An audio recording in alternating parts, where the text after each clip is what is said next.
Gaddisni obbolummatiin kan bareechu jiruu nama kan boqonnaa jala godhu dhiiraa fi dhalaa musliimaa hiddasiitu qaqallatee dhihootaan obbolummaan caayaan gaariin suni ontee dhiiroo sababni maaluma caayaan gaariin suni ontee dhiiroo sababni maaluma. Gaddisni obbolummatiin kan bareechu jiruu nama kan boqonnaa jala godhu dhiiraa fi dhalaa musliimaa hiddasiitu qaqallatee dhihootaan obbolummaan caayaan gaariin suni ontee dhiiroo sababni maaluma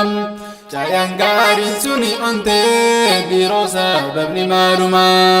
Alhamdulillahi rabbii sin faarsaa ani hoggayyoo فلك الحمد والشكر جئتين سفر سقيو قرآن خير فكنيتين نتاسفت أرمهيو أمتا قرآن خنان دبيكا ما قلبي فيو مسلماتهن جرادا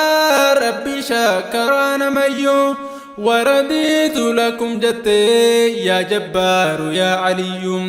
منو تاسسي أمتا وجنبك ملكي قيو نقيا فرحمة بوسا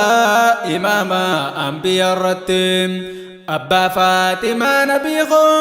قرسيسا خراجقاتي خلو لي خفري منجاسي قوقويسي هدا إسيتم خان أبولو ما انكرسي صحابة إسا جدتم حمزة في بلال هبشاني أبو رمزي ولدت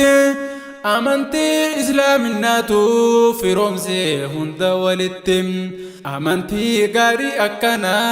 قباتون جراء الداتم الحمد لله ربي فارونا قاسين ملتي الحمد لله ربي فارونها كاسين ملتم قدسني أبر مدين كم بريت جيرونا من كم بقونا جلت قدود إرافي دلا مسلما إدسيتو كقلتي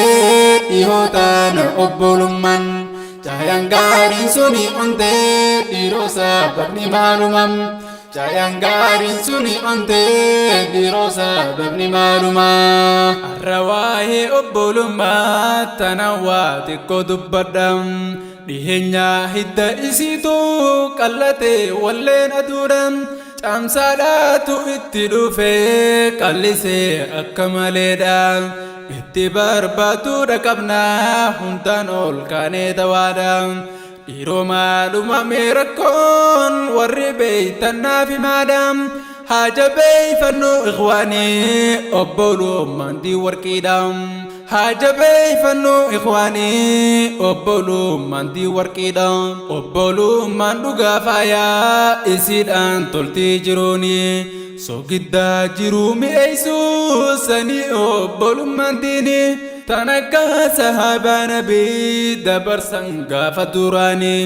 sanii obbolummaa jechuun talazzaa qabdu akkaanii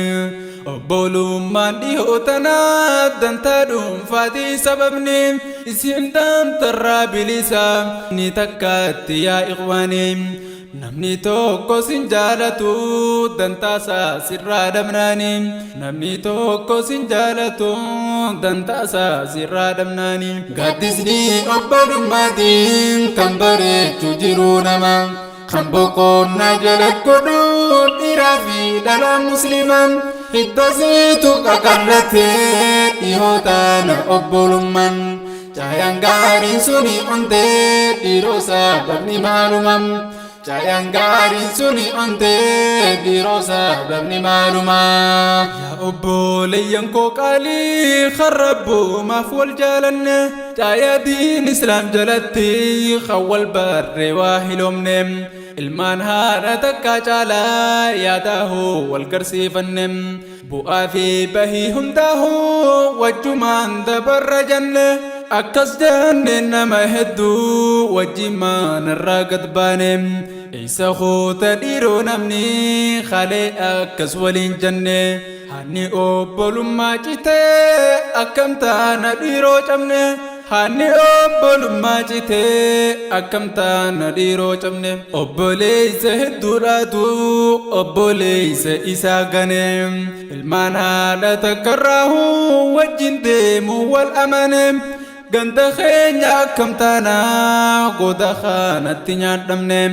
amantii ifiif dhorkaa namni obboleessa gane Namu kophaadha jiraanna obboleessa dhugaa dhabne meenuuf kan yaa Ilaahii obboleessa nun daganne nutis gaarii nu taasisi nama saahiban hammanne nutis gaarii nu taasisi nama saahiban hammanne gaaddisni obbolummatiin kan bareechu jiru nama kan boqonnaa jala godhu dhiiraa fi dhala muslimaa hiddasiitu qaqallatee dhihootaan obbolummaan caayaan gaariin suni ontee dhiiroo sababni maaluma caayaan gaariin suni ontee dhiiroo sababni maaluma gaaddisni obbolummaatiin kan bareechu jiru nama kan boqonnaa jala godhu dhiiraa fi dhala muslimaa hiddasiitu qaqallatee dhihootaan obbolummaan caayaan gaariin suni ontee dhiiroo sababni maaluma caayaan gaariin suni ontee dhiiroo sababni maaluma